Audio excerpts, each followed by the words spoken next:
Hey fellow Manhwa fans, welcome to Manhwa Odyssey, where today we're delving into the captivating world of The Last Adventurer.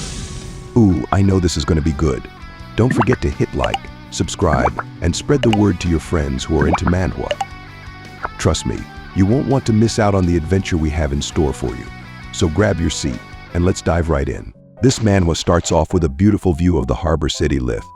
Blue sky and crystal clear water, we see a seagull paying attention to a ship-like figure as it comes closer into view. Seagulls flock around as the ship reaches and docks at the port.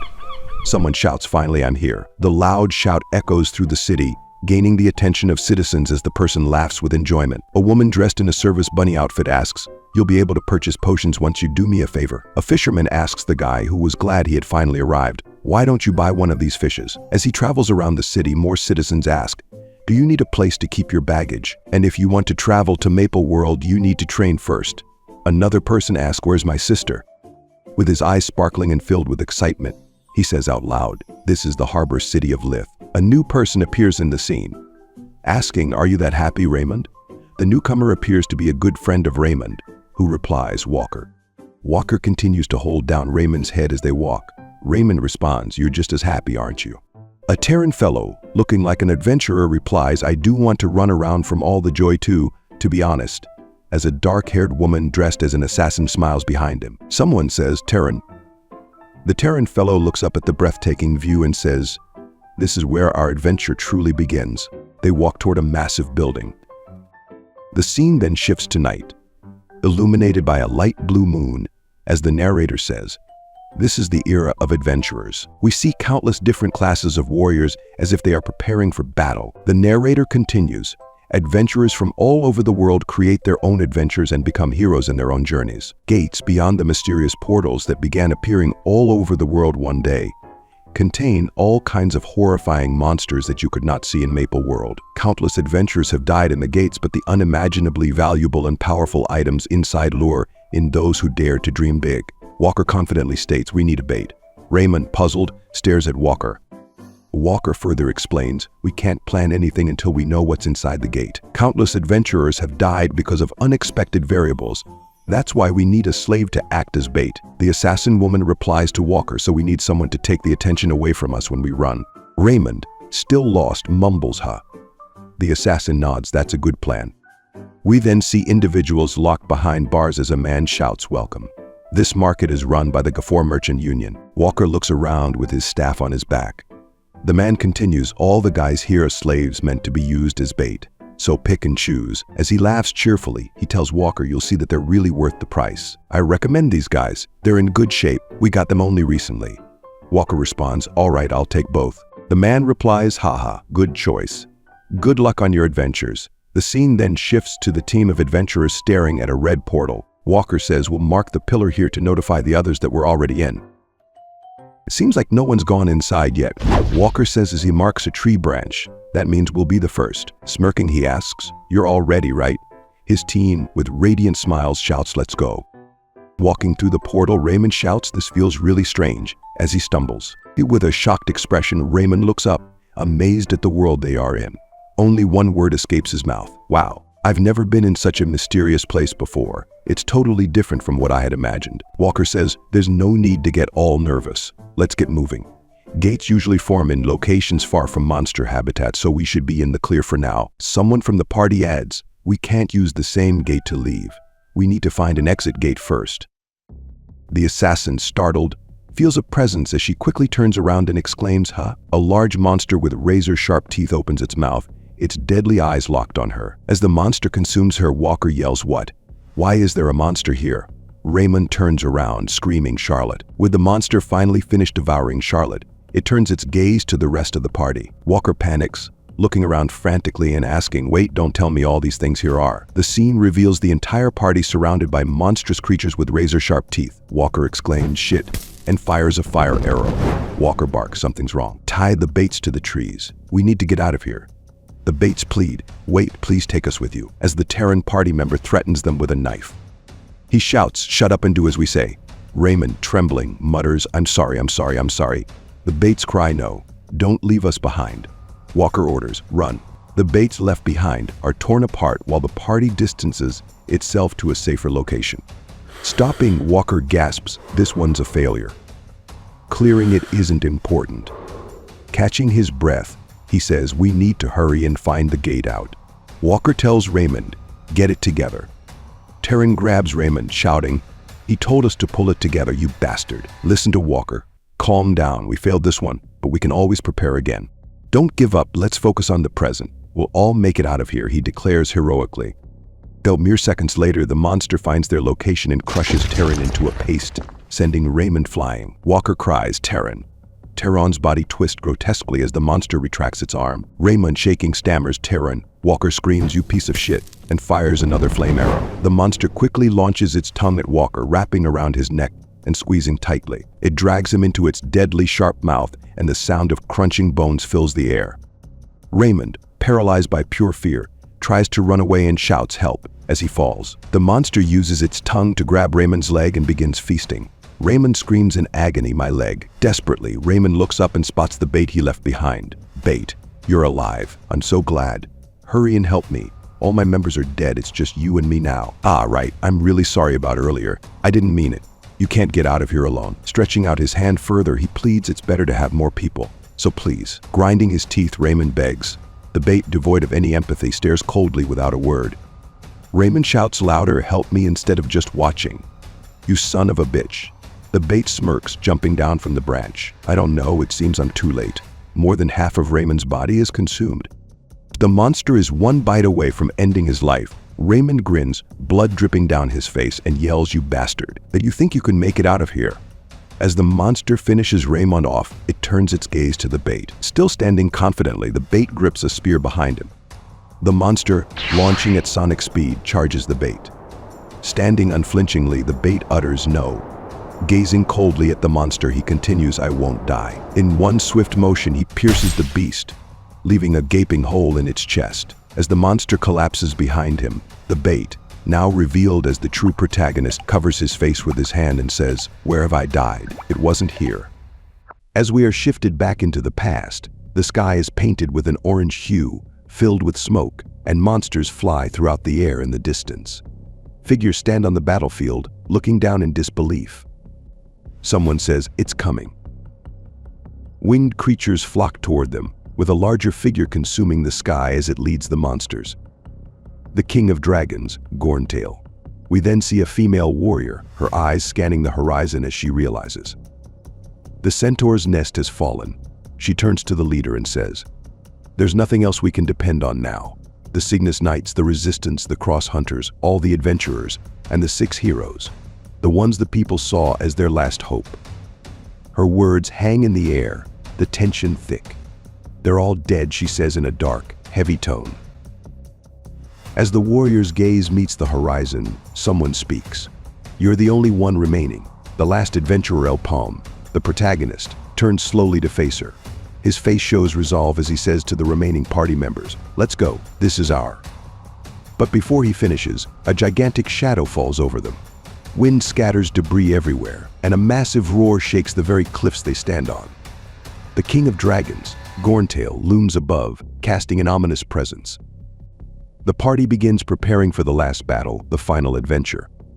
As we shift to a fiery wasteland, trees burn and smoke fills the air. Paume, battered and bruised, kneels in the middle of the battlefield. His comrades lie dead at his feet. The dragon's head motionless on the ground, its mouth open, lifeless. Paume looks up weakly and mutters, is it over for me? As he takes in the scene, he notices the dragon's body twitch. The king of dragons, though decapitated, is still alive. It's regenerating the head, I cut off. Paume whispers, his voice filled with disbelief. It was all for nothing. The dragon, now fully awakened, dives toward him with terrifying speed. As Paume clings to life, his vision blurs. This is my end, he breathes. The world's end, and our adventure too. He crushes the rock beneath his hand, a last burst of strength flowing through him. Rage fills his voice as he mutters, this is how it all ends. Philip, Jaden, Alexis. Everyone sacrificed themselves, shouting to the heavens. He cries, I can't accept this. With his body shaking, Paume attempts to stand, wobbling as he faces the dragon. Gorntail, he screams, his breath ragged, this cannot be how it ends. He summons the last of his mana, gathering everything he has left for one final attempt. One final attack. No matter what, I will. But with his mana depleted, the spell fails. Blood spills from his mouth. As he collapses, his body unable to bear the strain. Gorntail, its third head starting to regenerate fully, charges up its deadly fire breath. A purple light illuminates the sky, casting shadows across the battlefield. As the dragon releases its fiery attack, Paume stands, helpless, calling himself pathetic, wondering why it had to end like this. If only. He thinks, if only I had one more chance. Suddenly, we hear the splash of water being thrown and a voice yells, "Get up, you piece of shit." Paume's eyes snap open, confusion setting in. He's no longer on the battlefield. Instead, he finds himself in ragged clothes, arms and neck chained. A harsh voice breaks through his daze, pretending to be sick from work. "Know your place, slave." Paume blinks, his thoughts racing. What? Where standing over him is a furious man, glaring down with pure anger. What about Gorntail? Am I alive? Wait! Paume's mind reels as he surveys his surroundings. It feels familiar, too familiar. This place. He thinks, his breath catching as he overhears voices in the background. "They're great for long-distance dungeons," one says casually. Paume's memories begin to rush back. This place. He realizes, panic bubbling up inside him. Voices continue in the background, and another man says, "Oh man, thank you." As adventurers look around the slave market, Paume huffs and puffs, panic setting in. No way, he thinks. The slave market was abolished around 6 years ago, but this place. This merchant, his eyes widen in shock. He's the same merchant who controlled me 6 years ago when I was a slave. As the merchant's rage builds, he shouts, "You little," and swings at Paume. Paume is about to be struck but thinks, "I'm back in the past." His expression shifts from confusion to shock. The merchant, still shouting, says, "What the hell are you glaring at?" On that day, Paume was returned to the very beginning. Sitting with a bloodied nose, he asks himself, "Am I dreaming?" He wipes the blood from his face. No, he decides, this is too real, he can't believe it, yet the reality is undeniable. The merchant continues to speak, telling adventurers, "All these slaves are meant to be used as bait. Pick and choose. They're in good condition, we got them recently." Walker, one of the adventurers, responds, "All right, I'll take both." Paume, still piecing things together, murmurs to himself, "There's no need to overthink this. It's my second chance." The scene shifts once again. Paume picks up a fire staff, inspecting it. He knows it's only good for basic fire arrows. It's not a bad skill, he notes, but it's not enough. He walks through the terrain, scanning his surroundings. An adventurer needs more than just a weapon, he muses. Otherwise, what's the point of me coming back here? Suddenly, his foot hits something. He looks down, surprised to see a severed foot. Sometimes, people hide valuables in their shoes. He finds a ring. As he puts it on, the ring glows with a blue, mysterious energy. A telekinesis ring, he realizes. But before he can process more, creatures stir in the forest. Did they smell the blood? He wonders. Monsters begin to swarm. Paume, with his staff ready, takes a defensive stance, prepared for battle. He quickly dispatches a few monsters using his spear. One monster lashes out with its tongue, wrapping around his spear and snapping it into half. Another creature looms above, ready to strike. "Fire arrow," Paume commands, summoning a swirl of flames. The blast saves him, but there's no time to relax. Dodging out of harm's way, Paume mutters, "I'll test out this ring too." He fires another arrow, his left arm glowing as he uses telekinesis to guide the flames toward the creatures. "I can't keep this up for long," he thinks, beads of sweat forming on his forehead. The monsters circle cautiously, watching him. "Well, it doesn't matter," he says, standing firm. 2 monsters charge at him, but he easily dodges. Fire arrow isn't working. Why? Is it on cooldown? Another beast charges, but Paume shifts, using the staff to strike it down. That leaves me with no choice. He starts beating the monsters relentlessly with the fire staff. One final kick sends them flying. Looking at the staff, he asks, "How much longer?" As if in response, the staff begins absorbing mana from the air, glowing with a bright orange light. More monsters charge toward him, but Paume stands his ground. "All right," he says with newfound confidence, firing another arrow, using telekinesis to guide it. Effortlessly, he destroys the monsters around him, his authority growing. He looks down at the fallen beasts, surveying the area to ensure they're all dead. Suddenly, a weak voice says, "You." El Paume's eyes widen as he spots the assassin from the destroyed party. She coughs, her body battered, yet still alive. "You're no ordinary slave," she whispers, struggling to speak. El Paume stares at her, shocked she survived. Spearmanship and magic too. "Who are you?" She clings to life, her gaze fixed on him. "Why do you have that staff? And that on your wrist? How did you awaken when you're just a slave?" She gasps, her voice faint. The protagonist, disgusted, looks down at her. The forest around them grows quiet. He asks, "Are you done talking?" She responds weakly, "What?" El Paume replies, "Sorry, but you've got it wrong. It wouldn't have mattered, even if I had planned this. I would have killed you all either way." She clings to life a little longer, her voice trembling. "What kind of nonsense is this?" El Paume's eyes harden, his tone cold as he says, "I absolutely despise people like you. Those who use slaves as bait." Without hesitation, he lifts the fire staff and points it directly at her, as if ready to end it all. In the next moment, the scene shifts. We find ourselves in the bustling city, where murmurs ripple through the crowd. What someone whispers in disbelief. Another person, stunned, says, "Look over there." "Really? No way." A bait slave came back on his own. The crowd begins to stir, but El Paume pays them no mind. He walks through the streets, his thoughts focused. The dice have already been thrown, he tells himself. "I need to act quickly. Before I repeat the same fate." His steps slow as he approaches a massive guild building, looming in the distance. He pauses, staring at it. First he thinks, his resolve hardening, "I need to free myself." We continue with someone saying, "The slaves returned back alive." Yes, that's the case. Mr. Abbas, we see a middle-aged man with gray hair reporting to the merchant guild master. Apparently he returned without a single scratch. What's wrong with that? It's not unlikely for someone meant to be bait to return safe and sound. Is it we see a hand holding a cigar with 2 fingers as he shakes off the ashes into the ashtray. All the adventurers accompanying him died inside the dungeon. What? So he's the only one who made it out alive. That's definitely unusual. We see another middle-aged man with an eye patch. On top of that, you say he didn't run away and came back here on his own feet? People who've been reduced to slaves because of debt will end up as bait again, even if they come back alive. Despite that, he didn't run away. That means he's well aware he can't get out of our hold that easily. Because the sole means of escaping is through death. That's the way of the Gafour Merchant Union. Is it not so? Why do I have to be reported about such a trivial matter? The guildmaster asked. The gray-haired man responded, "There's another event to report besides this." That slave unlocked the first circle. The guildmaster, stunned, asked, "What? The slave who is bait is now first circle, you say?" He thought to himself, a slave would harbor negative sentiments towards the merchant union, and if things go wrong. The gray-haired man responded, cutting his train of thought. To add on, he's asked for a change in contract.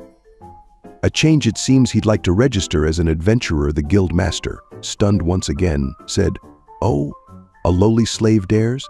He doesn't know his place. That's absurd."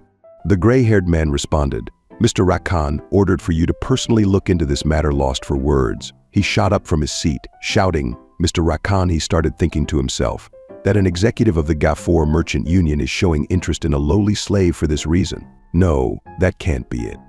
His gaze shifted over to a pile of books, and he thought, is it because of that? The gray-haired man finished his report and exited the room. The guild master, placing his cigar down and staring through the window, said, "A bait who wants to be an adventurer." We are then notified by a royal rule that under Queen Signa's, the status of a slave shall not exist. That is but some superficial talk. Humans have always been slaves to Meso. If they fail to pay back what they borrow, they make up for it through labor.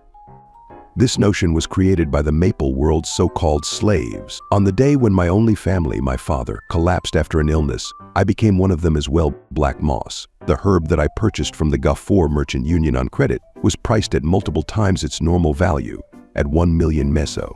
El Paume, the accused, who has failed to pay back the amount of 1 million meso by the due date, is hereby compelled to perform labor equivalent to that amount for the merchant union. As the judge slams his hammer down, solidifying the court's judgment, thus I was exploited for 6 whole years under the union. Now it's time for revenge. We now see our protagonist with the guild leader. As he introduced himself as El Paume, he thought to himself, Abis. Was it? The left-hand man of Rakan, one of the executives of the union. I've caught a good fish. Breaking his train of thought, Abbas said, right? So you want to modify the contract? I've already received the report about you, so I'll keep it short as he casually drinks his coffee, placing down his extremely large coffee mug. I'll change your contract into one for an F-rank adventurer. El Paume smirked. He thought, oh, he accepted my demand way too easily. El Paume said out loud, thank you, as he thought, he's being cautious of that. However, as the guildmaster stared intensely at El Paume, confused, El Paume proudly said, I wanted E rank. He thought that he had no intention of playing along with the guildmaster at his pace. The guildmaster, confused, asked, what, rank E? For you? The Adventurer Association hasn't even assigned you a rank. I've already explored over hundreds of gates in the past 3 years as the baiting slave. The guildmaster replied, that still makes it experience as bait. You've never caught a monster, El Paume said. Since when has monster hunting been a virtue for an adventurer? What the guildmaster replied. The reason the first adventurer was able to make a name for himself was survival. The virtue of an adventurer is returning alive, he further thought, since the information from a returnee can play a greater role than individual feats. The guildmaster, intrigued, said, I admit that's true. You're certainly right that surviving as a baiting slave for 3 years is no ordinary feat. But that's all it is. You only enter dungeons ranking low in difficulty. Do you really think that pathetic survival ability of yours will work in higher ranking gates? He continued, it seems you take us for idiots who'd offer a risky contract to someone who'll die without even having to pay back our money. As he pulls out another cigar, the guildmaster thought, lunatic. He thinks he's all that. He'll die without being able to go far. Although, what is this repulsive feeling I'm getting? The guildmaster further stated out loud, there's this one gate. Only 5 can enter, and it has 12 scars. That's right, with a wide smile, he said. Bones of at least 12 parties are buried there. He got up and looked down on El Paume and said, prove it. If your worth is what you say it is. As El Paume stared at him, I'll do what you want. He handed the new contract to him. The scene shifts to the forest as we hear someone saying, you're the rookie, we're going with Ha, as we see a party of 4, about to be joined by a 5th member. The party leader said, nice to meet you. My name's Chev. My position's tank. I heard about you from Mr. Abis. So, you were a baiting slave, huh? He stated that he didn't care about stuff like that, so don't worry. As he points over to his other team members, they expressed a warm, welcoming atmosphere. Chev said, that goes the same for my comrades. El Paume said, I hope we can have a nice time working together. Someone asked El Paume, I heard you can use fire magic, he replied. Well, yeah, the assassin, with his hand over Chev, said, what do you mean? Chev added, I heard mages can't use magic of elements other than the one they're born with, so apparently any item that's unrelated to their element is useless for them. Have you heard about that? That's complicated, the assassin said. He further added, enough chit-chat. You must have heard it already, but for this mission, the goal isn't hunting monsters. Our goal is to safely retrieve the items left behind by the 12 parties who were annihilated before us. Chev also stated, and then we just have to return the items we retrieved to the Union. I heard they're giving 3,000 meso for each item. The assassin replied, aren't they being too much?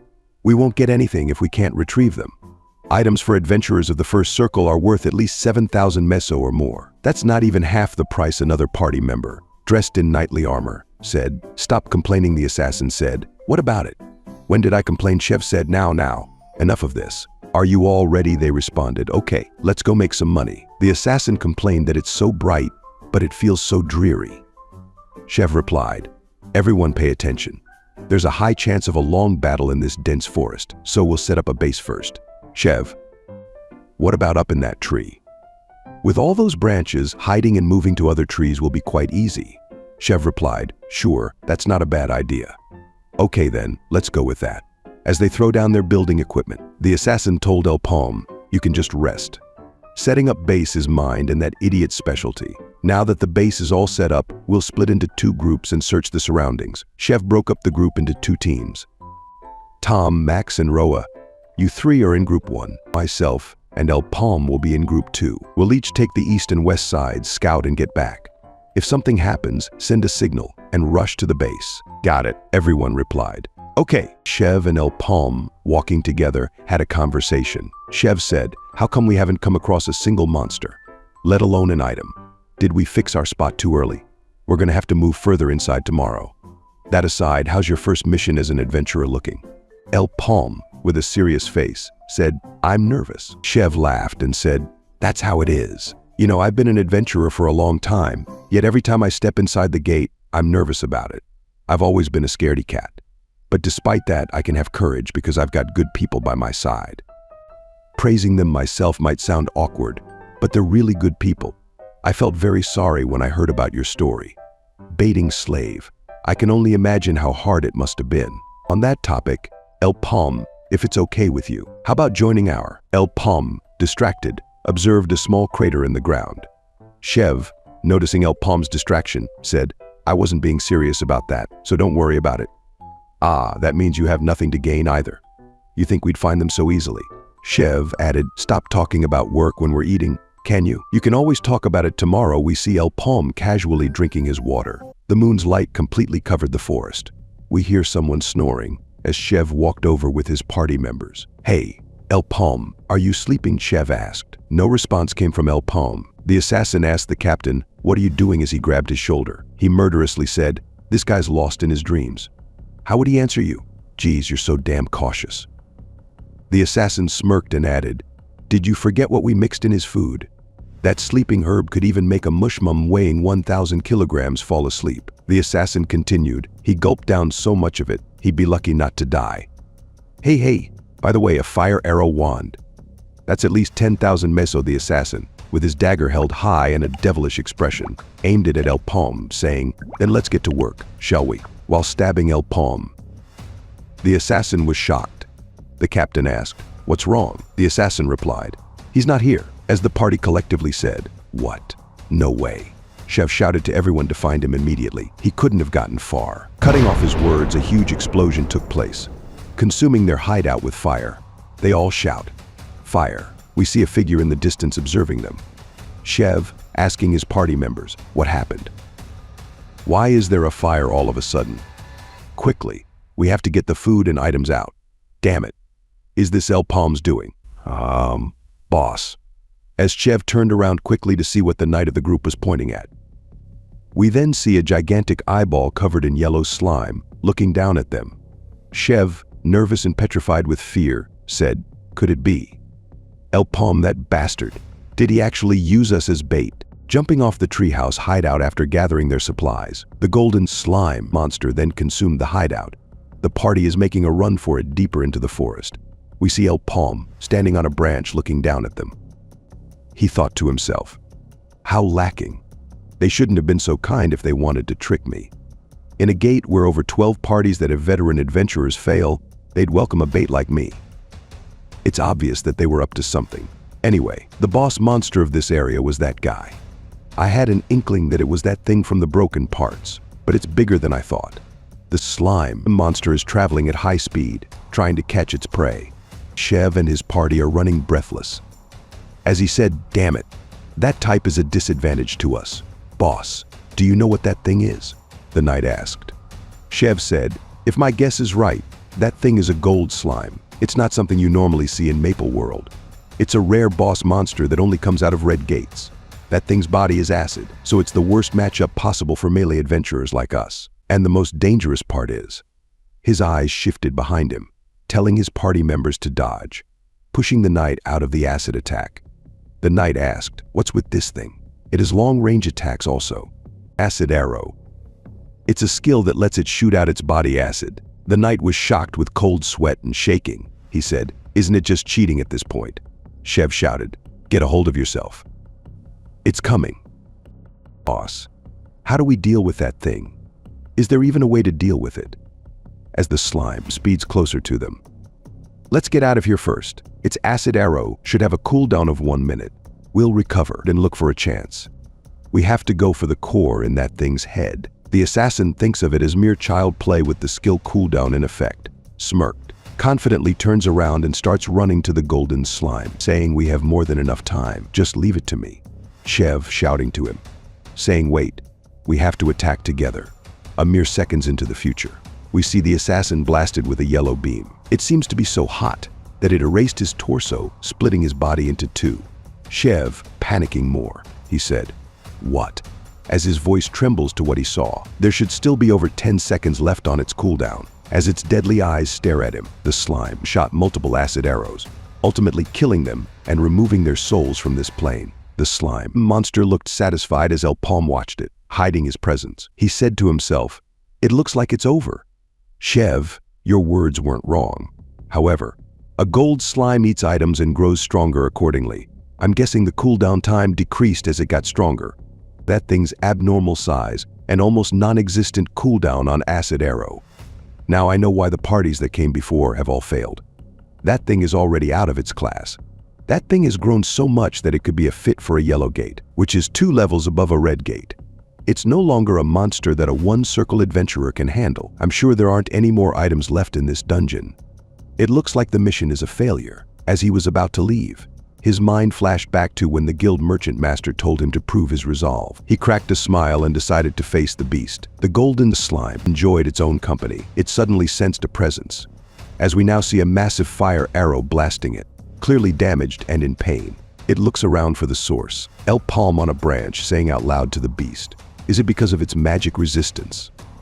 I'm sure I aimed for its core directly. Not bad. If it's like this, 4 more shots will.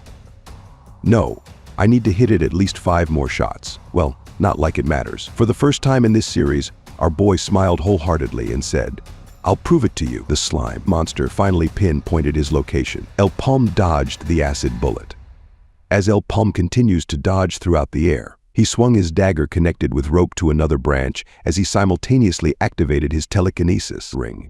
He said, "I have to hit the exact same spot without error. An ordinary mage wouldn't even think of doing such a thing. But I'm not your run-of-the-mill mage. One of the titles I held in my previous life is the best telekinetic."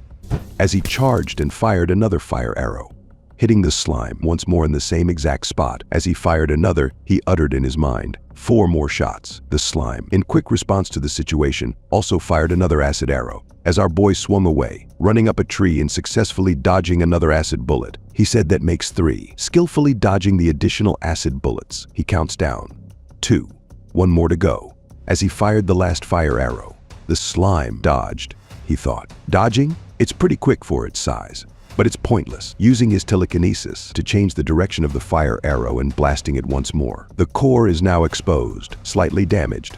Paume took the opportunity to end it all with another fire arrow, as we see a massive slime, acid-like hand behind him, ready to crush him. As the massive slime's hand came closer to Paume, his eyes shifted. He quickly used telekinesis to hurl his dagger, rope in hand, into the ground below, allowing him to dodge out of the way, sliding on the ground due to the speed at which he landed. Without hesitation, he retracted his rope and dagger, all while readying his fire staff for another fiery strike. The fire arrow launched at the slimy beast, as it tries to cover its weak spot with its hands. Paume smirked, using his ring to adjust the fire arrow's direction, hitting it once again in its weak spot. The slime's core shattered, resulting in the slime monster imploding upon itself, creating a massive explosion in which Paume quickly evaded. However, he wasn't safe. A river of acidic slime surged through the battlefield, threatening to consume everything in its path. Paume threw his dagger attached with a rope onto a branch, allowing him to swing clear of the stream of acid below him. He observed the acidic pool below him as he rested now that he's out of danger. Now walking through the aftermath of his battle with fire staff in hand, he noticed something in the distance as he uses his ring telekinesis to bring the object over to him. Upon closer inspection, he noticed that it's a glowing red orb. He lifted slightly into the air. As the energy from the orb dispersed, it created a red sphere around him. We transitioned back into the city. Paume said, "I'm back." We see the guildmaster with a stern face observing Paume, speechless. Smoking his cigar, he said in a stern voice, "So you weren't a big talker, but you're back alone again. And without the item you were commissioned for." Paume replied, "The ones you brought into my team were newbie hunters, who were up to no good trying to take my items. When I left the group to avoid them, they encountered the boss, and it seems they all died." The guildmaster replied, "By monster." Paume confidently said it was a gold slime. "Guildmaster, what? If it was that bastard, then everything inside must."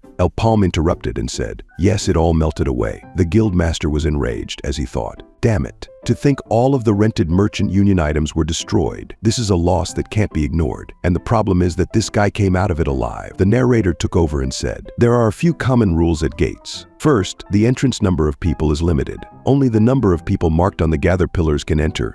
And after that, the gate will be deactivated until everyone inside is annihilated. Second, there are entrance limitations based on the gate's difficulty level and circle level. The gate's difficulty levels are indicated by its color, ranging from the red gate to the purple gate, and those with higher circles than the gate difficulty cannot enter. Third, there is only one chance to raid the gate. This is the biggest obstacle when targeting fates, and if someone who enters survives and comes out, that gate is destroyed and cannot be entered again. As long as the adventurers who entered the gate don't die, there will be no other chances. The guild master leans over as he thinks, so the gate is already a lost cause. Well, honestly, a gold slime wouldn't be too difficult for the first circles to face.